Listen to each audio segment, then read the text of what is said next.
আগের ভিডিওতে আমাদের সামার ভ্যাকেশন স্পেশাল ট্যুর যে স্টার্ট হয়েছিল সেইখানে এসপ্ল্যানেড অবধি আসার পুরো জার্নিটা শেয়ার করেছিলাম। তো সেখান থেকেই কন্টিনিউ করছি আজকে। এসপ্ল্যানেডে আসার পর এইখানে আমরা বাসের জন্য কিছুক্ষণ ওয়েট করছিলাম। আমাদের বাস ছিল সন্ধে 7:30টার সময় এসপ্ল্যানেড থেকে ছাড়ার টাইম। তো একদম রাইট টাইমে আমাদের বাস চলে আসে। তো আজকের এই জার্নিটা সত্যি খুব স্পেশাল, কারণ একে তো বাস জার্নি, এতটা দূর যাব, বেনারস যাচ্ছি। তো এতটা দূর হঠাৎ করে প্ল্যান হওয়ার জন্য ট্রেনের টিকিট পাওয়াও যায়নি, এবং বাসের জার্নি যেহেতু প্রথম এতটা দূরের, তো তার জন্য মনের মধ্যে একটাই বিষয় কাজ করছিল যে রাতে ঘুম হবে কিনা। তো যাই হোক, আজকের ট্যুরটা কেমন হচ্ছে দেখতে থাকো, পুরোটাই বুঝতে পারবে। তো এই বাসে উঠে পড়লাম, রাইট টাইমে বাস চলে এসেছিল 7:30টার সময়। তো বাসে উঠে, বাইরে তো প্রচণ্ড গরম, প্যাচপ্যাচে গরম, তো বাসে উঠে যথেষ্টই শান্তি, এসি চলছে। তো একদম রাইট টাইমে আমাদের বাস ছেড়ে দেয় এসপ্ল্যানেড থেকে। সিট পর্যন্ত আমাদের সিট দুটো, ওপরেরটা, নিচের নয় ওপরে। দেখা যাক ফার্স্ট বাস এক্সপিরিয়েন্স বেনারস যাওয়ার কীরকম হয়। তো পুরো জার্নিটা তোমরা দেখতে থাকো, আশা করি ভালোই হবে। তো এই হলো এক্সপ্রেস লাইনের 9600 এসি ভলভো বাস, যা কলকাতার এসপ্ল্যানেড থেকে ছাড়ে বেনারস পর্যন্ত যাওয়ার। তো আগে অনেকগুলোই রিভিউ দেখেছিলাম, তো আজকে নিজে এক্সপিরিয়েন্স করব এবং তোমাদের সকলের সাথে শেয়ার করব বাস জার্নিটা কীরকম এবং বাসের সিটগুলো কীরকম। তো এইখানে ডাবল সিটার স্লিপার যে সিটগুলো রয়েছে আর সিঙ্গেলও রয়েছে। তো আমি সিঙ্গেলগুলো সকালের দিকে একবার এক্সপিরিয়েন্স করি, যেটা ফাঁকা ছিল, এক দুটো সিট ফাঁকা ছিল পুরো। তো সিঙ্গেল সিটের থেকে ডাবল সিট যেগুলো, সেগুলোতে স্পেস তো বেশি, কিন্তু সেগুলোতে শুয়েও একটু আরাম রয়েছে সিঙ্গেল সিট যেগুলো, সেগুলোর তুলনায়। আর সামনে তো স্ক্রিন রয়েইছে। তারপর এইখানে বসারও জায়গা খুব একটা কম নয়, বসার জায়গাও ঠিকঠাকই রয়েছে। এখনো বাস ছাড়েনি এসপ্ল্যানেড থেকে, কিছুক্ষণের মধ্যেই ছাড়বে। তো আমাদের এখান থেকে রওনা হওয়ার টাইম হচ্ছে সন্ধ্যে 7:30। ঠিক আছে, 8টা টাইম ছিল, সেটা এগিয়ে সন্ধ্যে 7:30 হয়েছে। তো সেটা আমাদের মেসেজে চলে এসেছিলো আগেই। ঠিক আছে, জার্নি স্টার্ট করা যাক। আর কীরকম উপরের জায়গাটা দেখাচ্ছি আমি ক্যামেরা ঘুরিয়ে। সামনে প্রত্যেকটা সিটের জন্য কিন্তু রয়েছে একটা করে স্ক্রিন আর হেডফোন, আর এসির সুইচ তো রয়েছে, এসি কমা বাড়া নিজের মতো করা যাবে। আর স্ক্রিনেরও বাটন রয়েছে, নিজের মতো অ্যাডজাস্ট করা যাবে। লাইটও প্রত্যেকটার জন্য আলাদা আলাদা রয়েছে। আর মাঝখানে কিন্তু রয়েছে পর্দা, দুজনের জন্যে মাঝখানেও একটা পর্দা রয়েছে। তো কোনো শোয়ার কোনো অসুবিধা নেই, বরঞ্চ আমার এই ডাবল সিটারগুলো, সিঙ্গেল সিটার যেগুলো, সেইগুলোর থেকে অনেকটা কমফোর্টেবল লেগেছে। আর বাসের গেট, প্রথমে যখন আমি ভয়েস রেকর্ড করছিলাম সেইখানে বাসের গেট খোলা ছিল বলে একটু নয়েজ আসছিল, কিন্তু বাসের গেট বন্ধ হওয়ার পর ভেতরে কিন্তু সেই রকম অর্থে কোনো রকমের নয়েজ কিছু ছিল না। এইখানে পিলো দিয়ে দিয়েছে, পিলোগুলোও ঠিকঠাক ছিল। আর নিট অ্যান্ড ক্লিন ছিল, একটা ব্ল্যাঙ্কেটও দেয়া ছিল। এই যে মাঝখানে পর্দা দেখতেই পাচ্ছ, এই পাশেও পর্দা রয়েছে, মানে পুরো নিট অ্যান্ড ক্লিন। তো আমাদের বাস জার্নি স্টার্ট হয়ে গেল, এসপ্ল্যানেড থেকে ছেড়ে দিয়েছে অলরেডি বাস।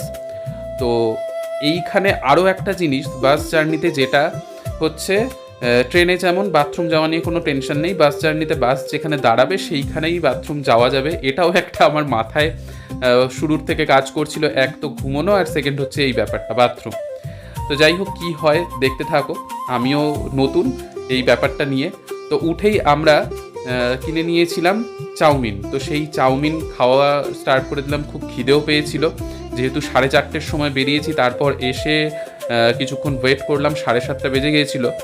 তো আমরা একটু টিফিন করে নিলাম। টিফিন করে বাইরের দৃশ্য দেখতে দেখতে কিছুটা পথ কাটিয়ে তারপর একটু শুয়ে পড়েছিলাম। তো তার কিছুক্ষণ বাদে প্রায় রাত 11টা নাগাদ একটা জায়গায় বাস থামে, এবং বাসের কিন্তু একটা সিস্টেম আমার বেশ ভালো লাগলো। যখনই বাস থামলো, এসে ওনারা সবাইকে বলে দিয়ে গেলেন যে বাস এখানে থামবে আধা ঘন্টার জন্য, আপনারা রেস্টুরেন্ট রয়েছে, এখানে খেয়ে নিতে পারেন এবং বাথরুম টাথরুম যা করার রয়েছে এগুলো আপনারা সেরে নিতে পারেন। তো তো রেস্টুরেন্টটাও বেশ ভালোই ছিল। এইখানে আসার পর মেনু কার্ড দেখে নিজের মতো যার যেটা পছন্দ অর্ডার করে নেওয়া যায়। তো এইখানে আমি যেমন সেদিন খেয়েছিলাম হচ্ছে বিরিয়ানি, চিকেন বিরিয়ানি রাত্রেবেলা। আর যেহেতু কালকে বেনারস পৌঁছে যাব, বেনারস যাওয়ার পর থেকে আমি যেটা প্ল্যান করে রেখেছি সেইখানে এমনিতেও ভেজ খাবো। আর যেহেতু পুজো আর্চার ব্যাপার থাকবে, তাই রাত্রেবেলা আজ খেয়ে নিলাম বিরিয়ানি। এবং নেক্সট যে 5 দিনের ট্যুর সেইখানে পুরোটাই ভেজ খেয়ে কাটাবো। তো পুরো জার্নিটা তোমাদের সাথে তো শেয়ার করবোই একটা একটা করে ব্লগে। আজকের ব্লগটা বাস জার্নি স্পেশালি শুধুমাত্র রাখলাম। তো এইখানে রাতের খাওয়ার সেরে নিয়ে বাসে উঠবো। এইখানে সত্যি কথা বলতে যেই রেস্টুরেন্টে থামিয়েছিল, মানে রেস্টুরেন্টের খাওয়ার কোয়ান্টিটি এবং কোয়ালিটি দুটোই ভালো ছিল, প্রাইস হিসেবে কোনো এক্সপেন্সিভ ছিল না, ঠিকঠাক। এবার বেরিয়ে পড়লাম, আধা ঘন্টার টাইম দিয়েছিল।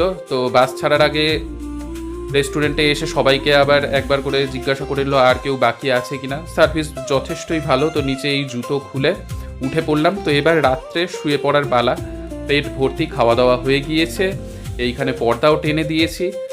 তো ভালো, আমার এই পর্যন্ত বাস জার্নি যা করছি এসপ্ল্যানেড থেকে ওঠার পর থেকে কোনো অসুবিধা কিচ্ছু হয়নি।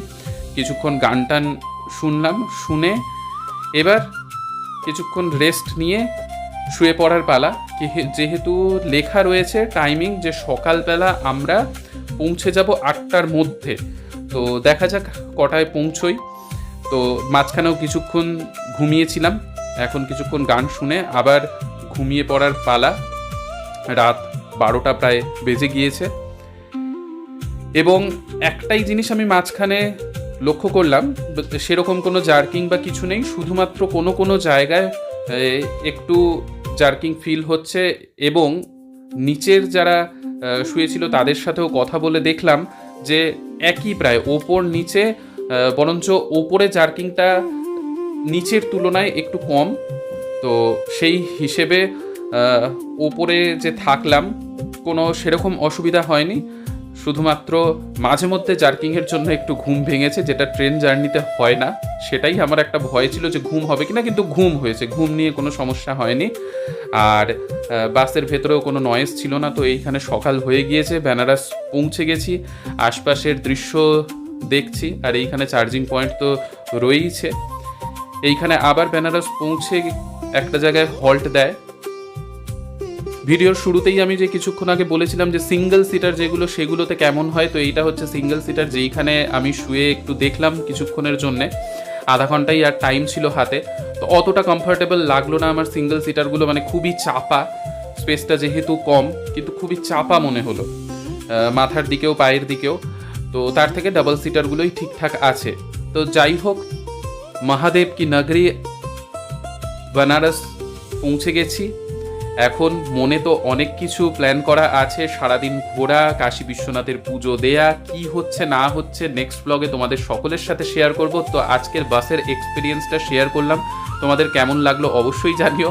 আর বাস থেকে নামার সময় আমার হাত গেল কেটে, কিভাবে কাটলো আমি ঠিক বুঝতে পারলাম না। ধরে নামছিলাম, সেইখানে হয়তো ধারালো ছিল বাসের জায়গাটা, তো হাত গেল একটু আঙুল কেটে।